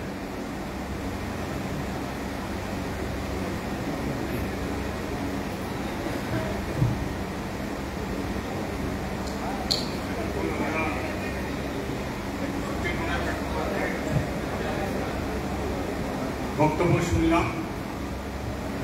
আমরা তাকে অভ্যর্থনা কমিটির পক্ষ থেকে অভিনন্দন জানাচ্ছি। এখন মার্ক্সবাদী পথে তহবিলে কয়েকজন সাহায্য করবেন, অভ্যর্থনা কমিটি সাহায্য করবেন।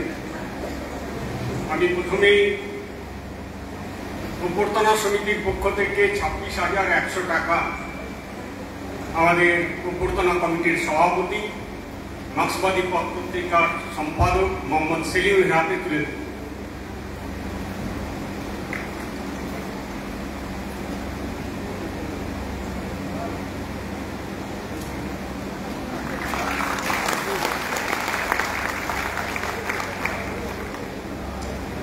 এখন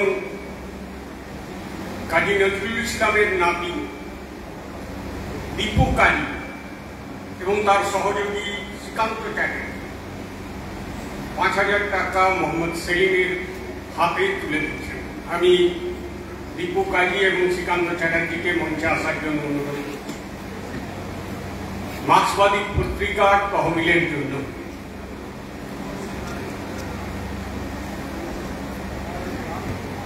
এরপরে আমি তাপস বণিক, সিএলডব্লিউ রিটায়ার্ড শ্রমিক, তাকে মঞ্চে আসতে অনুরোধ করছি।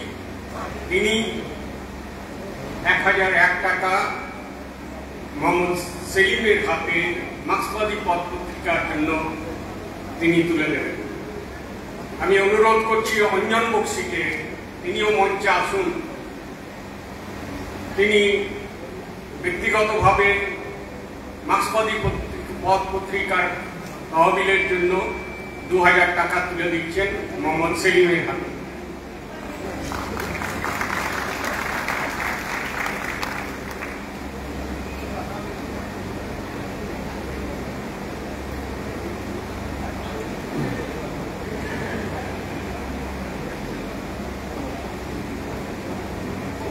অঞ্জন,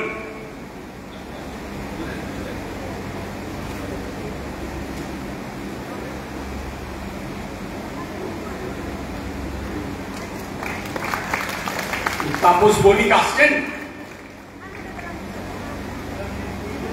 হ্যাঁ, তাহলে অভ্যর্থনা সমিতির সভাপতি তুলে দিচ্ছেন।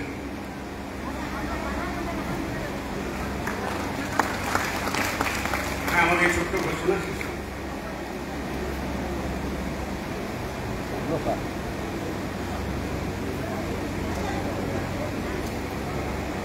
এবার বলবেন এই স্মারক বক্তৃতার সভাপতি, মার্ক্সবাদী পথ পত্রিকার সম্পাদক মোহাম্মদ সেলিম।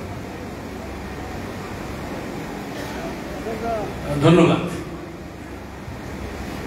প্রথমে আমি ডক্টর সুচিত্রা চট্টোপাধ্যায়কে ধন্যবাদ জানাচ্ছি, অভিনন্দন জানাচ্ছি এই স্মারক বক্তৃতা দিতে রাজি হওয়াতে এবং এখানে এসে তার বক্তব্য উপস্থাপন করার জন্য। আসলে আজ থেকে 100 বছর আগে কি ঘটেছিল, কেমন ঘটেছিল, এবং মূলত নজরুল স্মারক বক্তৃতা বলে ওই সময় কাকাবাবু মুজাফফর আহমদ এবং কাজী নজরুল ইসলাম তরুণ, সবে পল্টন ফেরত, তাদের মধ্যে মানসিক, সামাজিক, রাজনৈতিক, সাহিত্যিক, ব্যক্তিগত যে প্রগাঢ় সম্বন্ধ গড়ে উঠেছিল এবং সেই সময় নতুন প্রজন্মের বিশেষত শিক্ষিত বাঙালি মুসলমান কলকাতা শহরে যারা বিভিন্ন জেলা থেকে এসেছিলেন, কলকাতায় ছিলেন, কেউ পড়াশোনা করতে, কেউ কাজকর্ম করতে, কেউ সাহিত্য চর্চা করতে, তাদের অভিজ্ঞতা সেই নিরিখে তার বক্তব্য উপস্থাপন করে। আমাদের ফিরে দেখতে হয় 100 বছর আগে কোন ধরনের ঘটনাবলী প্রভাবিত করেছিল আমাদের এই রাজ্যের, এই দেশের রাজনৈতিক, সামাজিক, সাহিত্যিক প্রেক্ষাপট গড়ে তুলতে। দ্বিতীয়ত, অনেক গুরুত্বপূর্ণ একটা অধ্যায় আজকে এখানে রচিত হলো। আমি ধন্যবাদ জানাচ্ছি, অভিনন্দন জানাচ্ছি জামুরিয়াবাসীকে, পশ্চিম বর্ধমান জেলাবাসীকে, চুরুলিয়ার অধিবাসীদেরকে, অভ্যর্থনা সমিতি যারা দায়িত্ব নিয়েছেন তাদেরকে এবং যারা দুহাতে সাহায্যে হাত বাড়িয়ে দিয়েছেন এবং গায়ে গতরে খেতে এই কর্মসূচিকে সফল করেছেন। আমরা গত বছর সিদ্ধান্ত নিই মার্ক্সবাদী পথ পত্রিকার তরফ থেকে নজরুল স্মারক বক্তৃতা প্রত্যেক বছর আমরা উপস্থাপিত করব। গত বছর কলকাতায় হয়, গুটি গুটি পায়ে আমরা এগিয়েছি। প্রথম বক্তৃতা যিনি দেন অধ্যাপক আব্দুল কাফি, তিনিও আজকে আমাদের এখানে উপস্থিত আছেন এবং পরে তার বক্তৃতার আমরা আরেকটু সমৃদ্ধ করে বই মেলায় বই হিসেবে প্রকাশ করি। আজকেও যে বক্তৃতা দেওয়া হলো তাতে আরো যদি মনে করেন বক্তা সংযোজন, বিয়োজন, সংশোধন, পরিবর্ধন কিছু করলে আমরা সামনের বইমেলাতে পুস্তিকাকারে এই বক্তব্যকেও প্রকাশিত করব, যাতে আরো অনেক মানুষ যারা এখানে উপস্থিত হননি তারাও যাতে উপকৃত হন। তৃতীয়ত আমি বললাম গুরুত্বপূর্ণ অধ্যায় এই জন্যই, আমার মনে নেই, এখানে যারা আমার থেকে বিদগ্ধ বয়স্ক মানুষ আছেন তারা বলতে পারবেন, আজ পর্যন্ত এরকম একটা পরিবেশে কোন স্মারক বক্তৃতা এরকম খেটে খাওয়া মানুষের প্রত্যক্ষ অংশগ্রহণের মধ্য দিয়ে হয়েছে কি না। এইটা এই নজরুল শতবার্ষিকী ভবন সাক্ষী হয়ে থাকলো, যেটা গণ চরিত্র পেল। সাধারণত এগুলো কিছু একাডেমিশিয়ান, কিছু বুদ্ধিজীবী, একটা সেমিনার হলে কয়েকজন মানুষ তারা এই ধরনের বিদগ্ধ আলোচনা করেন। মার্ক্সবাদী পথ তার পত্রিকা নামের সঙ্গে সাযুজ্য রেখে আমরা চেয়েছিলাম যে মানুষের জন্য মার্ক্সবাদের সৃষ্টি, যে পথে এই মেহনতি মানুষগুলো এগিয়ে যাবে তাদের মুক্তির জন্য, সেখানে দাঁড়িয়ে আমরা সেই মার্ক্সবাদী পথের পত্রিকা স্মারক বক্তৃতাটা এবং যে নজরুল মেহনতি মানুষ, খেটে খাওয়া মানুষ, জাত পাত, ধর্ম, বর্ণ, ভাষা, লিঙ্গ এই সব ভেদাভেদের উপরে উঠে সাম্যের গান গেয়েছেন, সেখানে দাঁড়িয়ে আমরা তার স্মারক বক্তৃতা এখানে করলাম। সেইভাবে এখানকার অভ্যর্থনা সমিতি সে সুযোগ করে দিলেন এবং তার সঙ্গে দাঁড়িয়ে নজরুলের জন্মস্থান চুরুলিয়া কবি তীর্থ, আমরা সেখানে ফিরে আসতে চেয়েছিলাম নতুন করে নজরুল চর্চা আমাদের রাজ্যে, আমাদের দেশে শুরু করার জন্য। এবং তার যে সাহিত্য সম্ভার, তার যে কবিতা, তার যে লেখনী, তার যে ঊর্জা শক্তি, ওই সময়ের প্রেক্ষাপটে পিরিয়ড বলে ইংরেজিতে, সেই পিরিয়ডে আমরা ফিরে যেতে চেয়েছি। রবীন্দ্রনাথের ভাষায় বলে না, আজই হতে শতবর্ষ পরে কে তুমি পড়িতে বসি আমার কবিতা খানি। তাহলে এই শতবর্ষ আগে কি ঘটেছিল আমরা ফেরত যেতে চাই, কারণ আজকে আমাদের দেশে, আমাদের রাজ্যে যে রাজনৈতিক সংস্কৃতি, শিক্ষাক্ষেত্রে যে নৈরাজ্য, বৌদ্ধিক জগতে যে দেউলিয়াপনা, সেখানে দাঁড়িয়ে নতুন করে নজরুলের প্রাণ শক্তিতে ভরপুর তার রচনাকে পাথেয় করে নজরুল এবং কাকাবাবুর ঘনিষ্ঠতার মধ্য দিয়ে যে পথ খোঁজার প্রয়াস শুরু হয়েছিল, নবযুগের মধ্য দিয়ে ধূমকেতুর মতো করে, লাঙলকে হাতিয়ার করে, খেটে খাওয়া মানুষের বার্তাকে, মজুর শ্রেণী, কৃষকের, দুঃখী মানুষের যে ব্যথা, বেদনা, যন্ত্রণা, সমস্যা, তাকে সাহিত্য বাসনে নিয়ে আসা, সেটা খুব সচেতন ভাবে নজরুল সেটা করেছিলেন। কাকাবাবু খুব সচেতন ভাবে, যেটাকে ইংরেজিতে বলে স্টিয়ার করা, সেটা করেছিলেন। এবং সেটাই আজকে আমাদের দেশে, আমাদের রাজ্যে রাজনৈতিক সাহিত্য, রাজনৈতিক সংবাদ, রাজনৈতিক পত্রপত্রিকা তার বুনিয়াদ রচনা করা হয়েছিল। আজকে আমরা যদি নতুন করে বিনিয়োগ করতে চাই, আমাদের বুনিয়াদে আবার ফিরে যেতে হবে এবং সেই বুনিয়াদে আবার গোড়ায় নতুন করে জল সেচতে হবে, যাতে দাঁড়িয়ে সেটা পল্লবিত হয়, পুষ্পিত হয়। তাহলে আমরা একটা উদাহরণ, কাজী নজরুল ইসলাম উদাহরণ। আমি যখন সকালে গেলাম কবিরা দেবী দুপুরে গেলাম কবরে, সমাধিতে শ্রদ্ধা নিবেদন করতে। কাজী নজরুলের সমাধি ঢাকা বিশ্ববিদ্যালয়, সেখান থেকে মাটি নিয়ে এসে বিপ্লবী গণেশ ঘোষ যখন এখানে আপনাদের এখানকার মানুষের সহযোগিতায় সমাধি করা হলো প্রমীলা দেবীর পাশে, সেই দুটো কবরে আমরা যখন পুষ্পার্ঘ্য করলাম, গ্রামবাসী, সাধারণ মানুষ, জড়দের তরুণ প্রজন্মের ছেলে মেয়েরা তাদের অভিযোগ নিয়ে, তাদের দুঃখ বেদনা নিয়ে,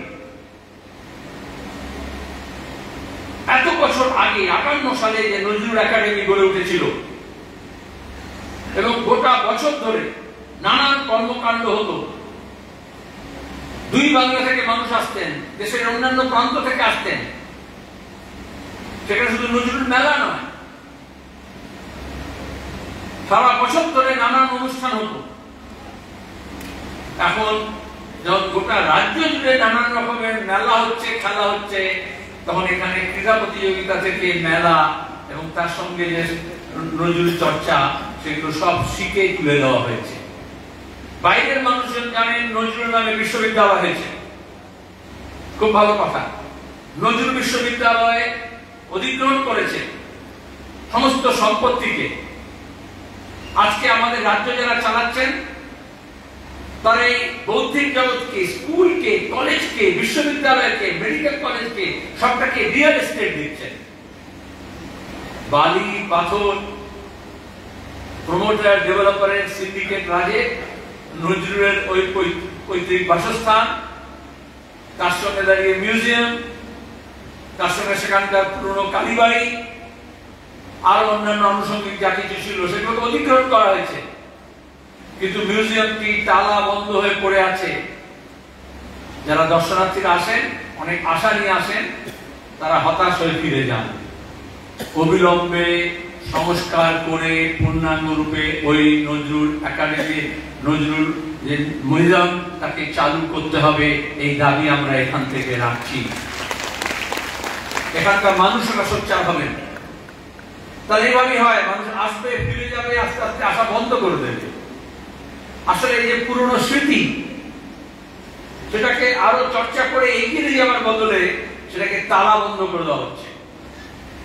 এটা হয়। আমি 2022 একটা লেখায় শুরু করেছিলাম এটা বলে, পুলিশ একজন সাহিত্যিকের কথা কোট করে, পোল্যান্ডের, আজকে দুনিয়া জোড়া গরিব মানুষের লড়াইয়ের একটা বড় অঙ্গ হচ্ছে তার স্মৃতিকে রক্ষা করার লড়াই, তার মেমোরিকে রক্ষা করার লড়াই। দক্ষিণ পন্থার উত্থান হওয়ার সঙ্গে সঙ্গে তারা আমাদের সমস্ত পুরনো আইকন, ইতিহাস, যা কিছু আছে আমাদের ঐতিহ্য, সেগুলোকে ধূলিসাৎ করতে চায়। যখন ইরাকে মার্কিন যুক্তরাষ্ট্র হামলা করেছিল, শুধু সাদ্দামকে মেরে ফেলেনি, শুধু রেজিম চেঞ্জ করেনি, একটা পুরনো সভ্যতার পুরো ইতিহাসকে ধুলায় মিশিয়ে দিতে চেষ্টা করেছে। সমস্ত সামগ্রী লুট করে নিয়ে চলে গেছে, ভাঙচুর করে দিয়েছে। অন্যত্র তাই। আজকে আমরা প্যালেস্টাইনে দেখছি, ইসরায়েল মার্কিন যুক্তরাষ্ট্রের তাবেদার হয়ে গোটা প্যালেস্টাইনকে মুছে দিয়েছে। শুধু গাজা স্ট্রিপে বোমাবাজি না, কারণ অনেক পুরনো সভ্যতা, আমাদের মানব সভ্যতার ইতিহাসের ধারার একটা উল্লেখযোগ্য সূত্রপাত যেখানে, সেটাকে ভেঙে দিতে। যাদের নিজেদের সভ্যতা থাকে না, নিজেদের সংস্কৃতি থাকে না, তারা অন্যের সভ্যতা এবং সংস্কৃতিকে ধ্বংস করে। যাদের নিজেদের শেকড় থাকে না, তারা অন্যের শেকড় উৎপাটিত করে দেয়। যাদের নিজস্ব কোনো সংস্কৃতি থাকে না, তারা অন্যের সংস্কৃতিকে ধ্বংস করে দেয়। যাদের নিজেদের কোনো ঐতিহাসিক ভূমিকা থাকে না, তারা অন্যদের ঐতিহাসিক ভূমিকাকে শুধু অস্বীকার করে না, চুরমার করে দেয়। আজকে হোয়াটসঅ্যাপ ইউনিভার্সিটিতে এইভাবে স্বাধীনতা আন্দোলনের ইতিহাসকে কিভাবে বিকৃত করা হচ্ছে আমরা প্রতিদিন দেখছি। কারণ আজকে আমাদের দেশ যারা চালাচ্ছে, তারা সাম্রাজ্যবাদের বিরুদ্ধে ব্রিটিশ সাম্রাজ্যবাদের বিরুদ্ধে স্বাধীনতা আন্দোলনে কোনোভাবেই অংশগ্রহণ করেনি, তাহলে কি করে বলবে আমরা গোলামি করেছিলাম? তাহলে সাভারকারকে যদি বিপ্লবী সাজাতে হয়, স্বাধীনতা সংগ্রামী সাজাতে হয়, তাহলে গান্ধীবাদকেও ধ্বংস করতে হবে, মার্ক্সবাদকেও ধ্বংস করতে হবে, সুভাষ বোসকেও ধ্বংস করতে হবে, ভগৎ সিং এর ইতিহাস মুছে দিতে হবে। এই কর্মকাণ্ড চলছে এবং স্কুল, কলেজ, বিশ্ববিদ্যালয়, পঠন পাঠন, গবেষণা কেন্দ্র, টেক্সট বুক, সিলেবাস, ইতিহাস সব যদি বিকৃত করা হয়, তাহলে কোনটা সত্য কোনটা মিথ্যা এই মিডিয়ার যুগে, ফেক স্টোরির যুগে, ফেক নিউজের যুগে খুঁজে পাওয়া মুশকিল। তখন হোয়াটসঅ্যাপ ইউনিভার্সিটি যা আসে সেটাকেই মানুষ কারণ আগের লোকে মুছে দিতে হয়, তারপরে তার নিজের হোয়াটসঅ্যাপ ইউনিভার্সিটি থেকে ডাউনলোড করতে হয়। এই যে দেখছেন না সব নীল সাদার প্রয়োগ হচ্ছে, এটা আসলে হচ্ছে আমাদের রাজ্যের এই যে 190 বছরের যে সাম্রাজ্যবাদ বিরোধী যে চেতনা, আমাদের যে ভূস্বামীদের বিরুদ্ধে যে লড়াই, সামন্ত প্রভুদের বিরুদ্ধে যে লড়াই, যোদ্ধা জমিদারদের বিরুদ্ধে যে লড়াই, পুঁজিপতিদের বিরুদ্ধে যে লড়াই, গাড়োয়ানদের শুনলেন, খানসামাদের, ধানরদের, নাবিকদের, দিনমজুরদের তো ছিলই, রাজমিস্ত্রিদের, ঘরানিদের তো ছিলই, যাদের নিয়ে এই গত 100 বছর আগে আন্দোলন সংগ্রাম হয়েছে, যেমন আদিবাসীদের নিয়ে হয়েছে, তারও আগে থেকে দলিতদের, তপশিলীদের যে দীর্ঘ লড়াই, সেটাকে আজকে হিন্দুত্ববাদী শক্তির উত্থানের নাম করে সেগুলোকে মুছে দেওয়া হচ্ছে, আর তাকে রক্ষা করতে হয়। মার্ক্সবাদী পথের একটা পত্রিকা, তার এটা হচ্ছে ক্ষুদ্র প্রয়াস, নজরুল শারদ বক্তৃতার নাম করে আমরা ইতিহাসের ওই আকরগুলো, আমাদের যে স্বর্ণিম অধ্যায় আছে, আমাদের যে স্বর্ণ যুগ আছে, তার থেকে গুরুত্বপূর্ণ বিষয়গুলো যে আজকে আমাদের আন্দোলনের সংগ্রামে কাজে লাগবে, সেইগুলোকে আমাদের স্মরণে, আমাদের মননে, আমাদের চিন্তনে, আমাদের লেখনে আমাদের নিয়ে আসতে হবে। তাহলে আগের রঙের সব পোস্ট বেড়ে ছেড়ে দিয়ে যদি নীল সাদা করা হয়, এবং ঘটনাচক্রে নীল সাদা কিন্তু হচ্ছে আসলে ইসরায়েলের রঙ, এটা অনেকে জানেন না। এখন এই প্যালেস্টাইনের পরে ইসরায়েলের জাতীয় পতাকা দেখে বুঝতে পারেন যে কোথা থেকে নেওয়া হয়েছে। তার উপর দাঁড়িয়ে এখন হিটলারের যে স্বস্তিক চিহ্ন লাগাতে হচ্ছে এবং গেরুয়াকরণ হচ্ছে, এগুলো হচ্ছে এক একটা পোঁচ, রঙের পোঁচ মানুষের মনের মধ্যে, চিন্তার মধ্যে, মগজের মধ্যে। যেমন দেওয়ালে একটা করে রঙের ছোপ লাগানো হয়, সেরকম আমাদের চিন্তার মধ্যে রঙের ছোপ লাগানো হচ্ছে। আমরা আমাদের ক্ষুদ্র প্রয়াস করেছি একটু ঘুরে ওই পোঁচগুলোকে সরিয়ে দিয়ে আসলে কি ছিল এই জামুরিয়া, এই রানীগঞ্জ অঞ্চলে, এই কয়লাঞ্চলে, এই বর্ধমান অবিভক্ত বর্ধমানের জেলায়, এই চুরুলিয়া। তাহলে একটা একাডেমিকে বন্ধ করে দেওয়া, মিউজিয়ামকে বন্ধ করে দেওয়া সামান্য কথা না। এটা হচ্ছে পুরনো যে ইতিহাস, যে ধারা, সেই ধারাকে নষ্ট করা। যেমন নদীর ধারাকে বন্ধ করে দেওয়া হচ্ছে, অসংখ্য নদী শুকিয়ে যাচ্ছে, এরকম আমাদের সংস্কৃতি, আমাদের সাহিত্যে, আমাদের রাজনীতি যে প্রবহমান ধারা আছে, তাকে আসলে বন্ধ করে দেওয়ার চেষ্টা হচ্ছে। কিন্তু এটা এত সহজ নয়। নদীর ক্ষেত্রে এখন দেখেন, এখন উত্তরাখণ্ডে হচ্ছে, অন্যান্য জায়গায় হচ্ছে, প্রবল হরপ্পা বান আসছে হঠাৎ করে। আসলে প্রকৃতির সঙ্গে যারা এরকম করে, প্রকৃতির নিজস্ব যে গতিপথ আছে, প্রকৃতির নিজস্ব যে গতি আছে, তাকে যদি কেউ অর্বাচীন রুদ্ধ করতে চায়, তাহলে যা হয় সেটা আরো প্রবল বেগে সেটা ফিরে আসার চেষ্টা করে। তাহলে আজকে মার্ক্সবাদের চর্চা, মার্ক্সবাদী সংগঠন, মেহনতি মানুষের কথা, মেহনতি মানুষের সংগঠন, তাদের লড়াই সংগ্রামকে যারা রোধ করতে চাইছে, তারা জানে না সেটা আরো বেশি শক্তি নিয়ে বাউন্স ব্যাক করে, এবং সেইটা শপথ আমাদের নিতে হবে। নজরুলের গান এখানে হলো না, গেল না, আমরা সবাই জানি তো সেটা। কানগাড়ি বলো ডুবিছে মানুষ, সন্তান মোর মা। আর এখন তার সন্তানকে যখন মারছে, মায়ের সন্তানকে যারা ভারত মাতা কি জয় বলে চিৎকার করে, তারা কিন্তু সন্তানদের মধ্যে জাত পাত, ধর্ম, বর্ণ, নাগরিকতা, কখনো রোহিঙ্গা, কখনো জেহাদি, কখনো বাংলাদেশি, এই যে এসআইআর করছে ইলেকশন কমিশনকে দিয়ে, ভোটার লিস্ট থেকে বিহারে আমরা দেখলাম 65 লক্ষ না 70 লক্ষ ভোটাধিকার থেকে কি করে বঞ্চিত করা যায়। আসামে তার আগে আমরা দেখেছি এনআরসি নাম করে ডিটেনশন ক্যাম্প, লক্ষ লক্ষ মানুষ এখনো ডাউটফুল ভোটার, ডি ভোটার, আর এখন হুমকি দিচ্ছে পশ্চিমবঙ্গ তাই করা হয়।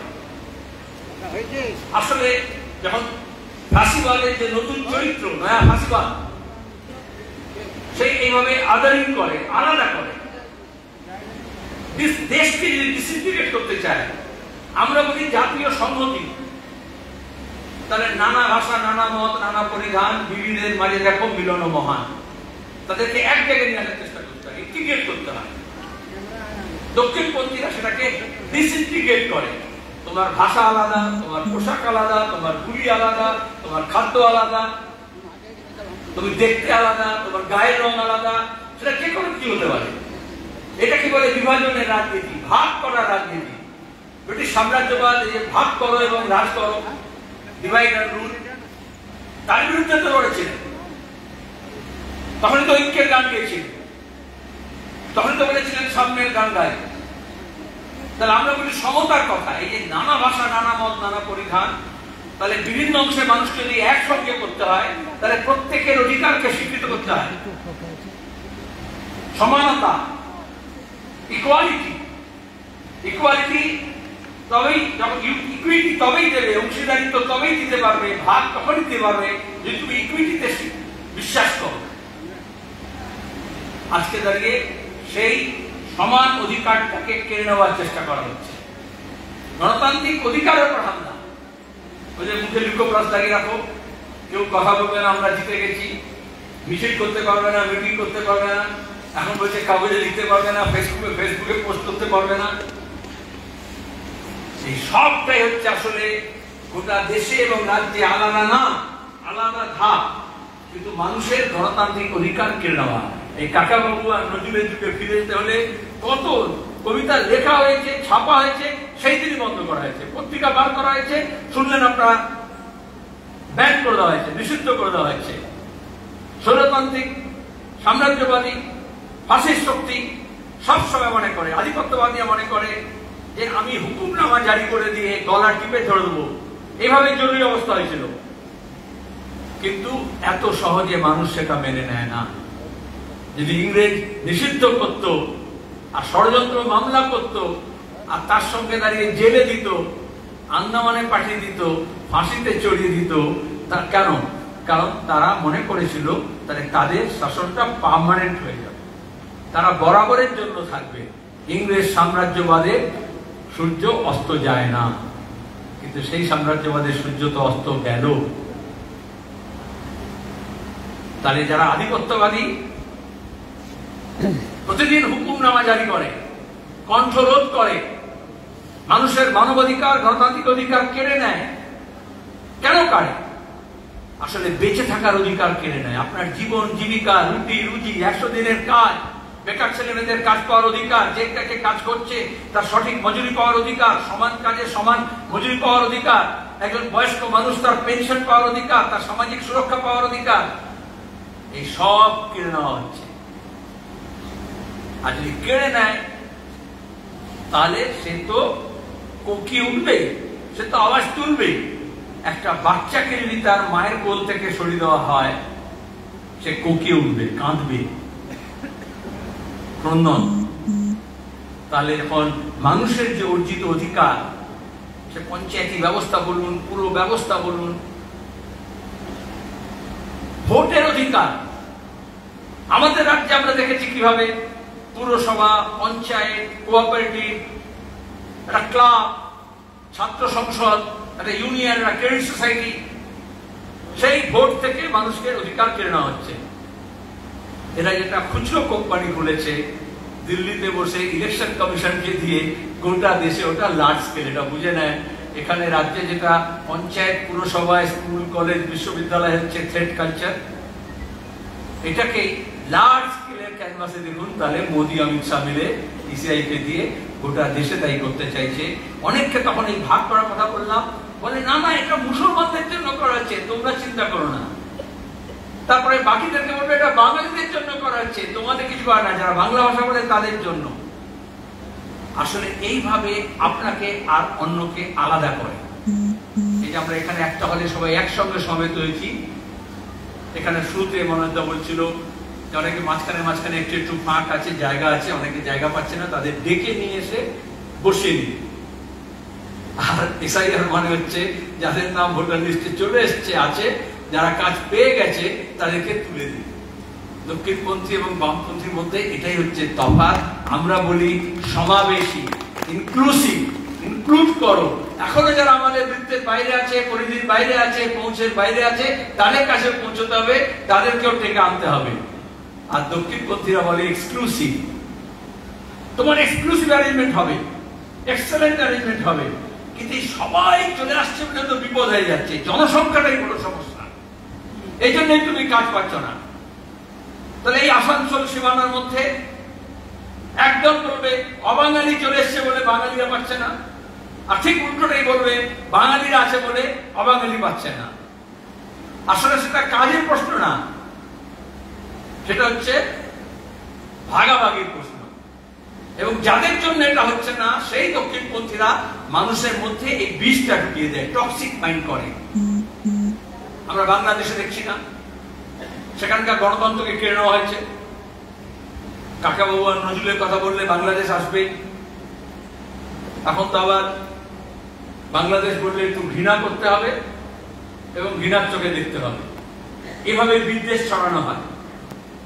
অবশ্যই বাংলাদেশের মধ্যে যা ঘটলো, সেখানকার জামাতপন্থী, সেখানকার মৌলবাদী এবং দেশি বিদেশি যারা প্রতিক্রিয়া শক্তি, তারা মিলে যে গণতান্ত্রিক ধর্মনিরপেক্ষ বাংলাদেশ ছিল তাকে ধ্বংস করছে।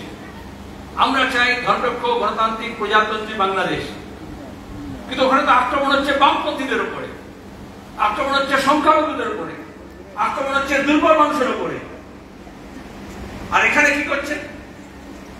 ওখানকার দক্ষিণপন্থীরা যেভাবে ভারত বিদ্বেষী করছে ওখানকার মানুষকে, একইভাবে এখানকার দক্ষিণপন্থীরা বাংলাদেশ বিদ্বেষী করছে।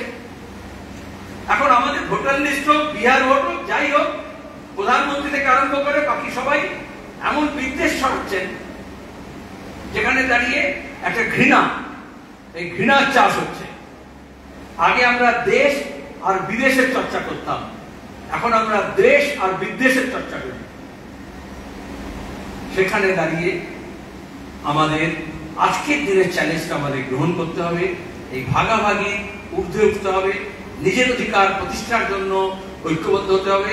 অনেকে বলেন কি করবো সেলিম ভাই, এত বিপদ, এত মান ধার, মিথ্যা মামলা, জেল, পুলিশ, ঠিক। তাহলে এই জন্য 1920 বলা হলো। নজরুল যখন লিখছিলেন তখন খুব ভালো পরিবেশ ছিল, একদিকে দারিদ্র, দুঃখ, সবচেয়ে চ্যালেঞ্জিং সিচুয়েশন, প্রতিকূল অবস্থা। একটা পত্রিকা বার করবেন, তাহলে তার কাছ থেকে ছাপবেন, তার জন্য যোগাযোগ করতে হবে, জোগাড় করতে হবে রসদ, হাত পাততে হবে, টাকা তুলতে হবে। আর তারপরে যদি বার করেন, প্রেস হোক, পাবলিকেশন হোক, সেটাকে কনফিসকেট করে দেবে, নিষিদ্ধ করে দেবে, বাজেয়াপ্ত করে দেবে। তাই বলে তো লেখা বন্ধ করেনি। তাহলে আজকেও যদি আমাদের উপর আক্রমণ নিয়ে আসে, আমাদের কণ্ঠ রোধ করার চেষ্টা হয়, আমাদের আরো জোরসে বলতে হবে। এই যে মেয়েদের উপর নির্যাতন হচ্ছে, আজকে করার সময় আমরা দেখলাম না, ওই গানটা ছিল না, যত দূর কি নাকি চিৎকার করে বল, তাই তো? যত বেশি কণ্ঠ রোধ করার চেষ্টা করবে, যত বেশি অধিকার কেড়ে নেওয়ার চেষ্টা করবে, তত বেশি আরো জোর গলা করতে হবে। এসব অঞ্চলে অবশ্য সেই তো আসানসোল বেল্ট পুরোটা হিন্দিভাষী লোকে জানেন। হিন্দিতে একটা কথা বলে, যেটা বলে, शायरी আছে, उर्दू একটা शेर আছে, दुनिया का जो दौर है उसी तौर से बोलो। যে জমানায় যে যুগে যা চলছে সে মতই তুমি চলো। बहरों का इलाका है जरा जोर से बोलो। কালাদের রাজত্ব চলছে, সেখানে আরেকটু জোরালো কণ্ঠে বলতে হবে, আরো জোর গলা করতে হবে। আমরা এই কথা আজকে আরো বললাম ঐতিহাসিক এই জন্যই যে সঙ্গে একটা বই আমরা উদ্বোধন করলাম মার্ক্সবাদী পথে, মেহেদী আহমেদ। এখানে এক্সিবিশন হচ্ছে দোতলায়, বইগুলোকে নিয়ে মার্ক্সবাদী পথের বিভিন্ন পত্রিকার যে সমস্ত কাভার আছে সেটাকে নিয়ে। প্রণব দাশগুপ্ত যখন রাজ্য সম্পাদক ছিলেন তখন থেকে পত্রিকা 55 বছর হতে চললো। আমরা পুরোটা ডিজিটাল করেছি, এবং তার ওয়েবসাইট আছে। প্রত্যেক দিন প্রায় আমরা আজকের দিনের উপযোগী প্রয়োজনীয় লেখা মার্ক্সবাদী পথের ওয়েবসাইটে আমরা দিই। এবং আপনারা শুনলেন শান্তনু বলার সময় বললো যে পৃথিবীর বিভিন্ন দেশ থেকে শুধু সবাই দেখছে তা নয়, যারা বাংলা ভাষায় দেখে, এমনকি যে কোনো ভাষায় নিজের ভাষায় ওটাকে তাৎক্ষণিক ওটাকে অন করলে সে নিজের ভাষায় ওটাকে পড়তে পারে, পৃথিবীর যে কোনো ভাষায়। সুতরাং এই বললাম নানা ভাষা নানা মত শুধু বললে হয় না। আজকে যখন যে যুগে বলা হচ্ছে ওই ভাষা বলে এই ভাষা বলে, সুতরাং ঘৃণার চোখে দেখতে হবে আসলে মেহনতি মানুষের ভাষা এক। আমরা যখন বলি দুনিয়ার মজদুর এক হও, তখন আমরা বলি না এই ভাষার মজদুর আর ওই ভাষার মজদুর, তখন সবাইকে এক করার কথা বলা হয়। এটাই হচ্ছে সমাবেশী। আমাদের মেহেদী আমেলের বই যেটা হচ্ছে আরব মার্ক্সবাদ ও জাতীয় মুক্তি, তাহলে এটা হচ্ছে কিভাবে অনেকে বই বলে না মানে হিন্দুত্ববাদের আপনার বিরুদ্ধে লড়ছেন, অন্য কিছু বলছেন না, আরে যে যেখানে আধিপত্যবাদ আছে তার বিরুদ্ধে লড়তে হবে। তাহলে আরবের দেশে প্রগতিশীল রাজনীতি করতে হলে আমরা বলি বস্তুগত অবস্থার মধ্যে দাঁড়িয়ে তাহলে মার্ক্সবাদকে ওখানে কিভাবে প্রয়োগ করতে হবে, তার জন্য কি সংকট কি সমস্যা আছে সেই নিয়ে তিনি মাথা ঘামিয়েছিলেন। অধ্যাপক কমিউনিস্ট তাকে খুন হতে হয়েছে। আলজেরিয়াতে মুসলিম মৌলবাদী শক্তির বিরুদ্ধে লড়াই করেছে। এখানে যেমন হিন্দুত্ববাদীরা চাগার দিয়েছে, ওখানে সেরকম 80 দশকে 90 দশকে চাগার দিয়ে উঠেছিল ইসলামিক মৌলবাদ। এই আমেরিকা, ব্রিটেন, ফ্রান্স তারা মদত দিয়েছিল। তো তারপর ওখানকার মুসলমান তারা হচ্ছে 98.9% হচ্ছে মুসলমান দেশ, সেটা তারা লড়াই করেছে। লড়াইটা হিন্দু মুসলমানের না, লড়াইটা হচ্ছে প্রগতিশীলের সঙ্গে প্রতিক্রিয়াশীল শক্তি। একদম সমাজকে পেছনে টেনে নিতে চাইছে। 50 বছর আগে 500 বছর আগে মুগাল में क्या हुआ বলে না, নেহরুকে জমানে में क्या हुआ, 34 বছরে কি হলো। আর প্রগতিশীল মানে হচ্ছে ভবিষ্যৎমুখী। ওরা হচ্ছে অতীতমুখী, আমরা হচ্ছে ভবিষ্যৎমুখী। এবং ভবিষ্যৎ রচনার জন্য চীন, জাপান, আমেরিকা, আয়ারল্যান্ড, রাশিয়া কোথায় কি হয়েছে আরব দেশে এই সব আহরণ করতে হয়, সেই অভিজ্ঞতাগুলোকে সঞ্চয় করতে হয়, তার থেকে নিজের পথ খুঁজে নিতে হয়। কাকাবাবু এবং নজরুলের সময়, ভগৎ সিং এর সময় তারা পৃথিবীর বিভিন্ন বিপ্লবীদের ইতিহাস পড়েছিলেন। পৃথিবীর বিভিন্ন দেশে যে মুক্তিগামী আন্দোলন হচ্ছে তার ইতিহাস থেকে রসদ নেওয়ার চেষ্টা করেছিলেন। তারপর নিজের পথ বেছে নিয়েছিলেন। তর্ক বিতর্ক হয়েছিল, মনোমালিন্য হয়েছিল, কিন্তু পথ তারা খুঁজেছিলেন। এই জন্য আজকে আমাদের যে পত্রিকা তার নাম হচ্ছে মার্ক্সবাদী পথ। আমরা মার্ক্সবাদী পথে আমাদের দেশে গরিব দুর্ব মানুষের ঐক্য কিভাবে গড়ে তুলব, তাদের লড়াইকে কিভাবে এগিয়ে নিয়ে যাব, এবং কিভাবে শোষণহীন সমাজ তৈরি করতে হবে, যেখানে ব্যক্তি ব্যক্তিকে শোষণ করবে না, যেখানে সাম্য হবে, যেখানে আদানি আম্বানির কাছে সমস্ত সম্পদ গিয়ে জড়ো হবে আর আমার ঘরের ছেলে মেয়েরা কাজ পাবে না, সেটা যাতে না হয়।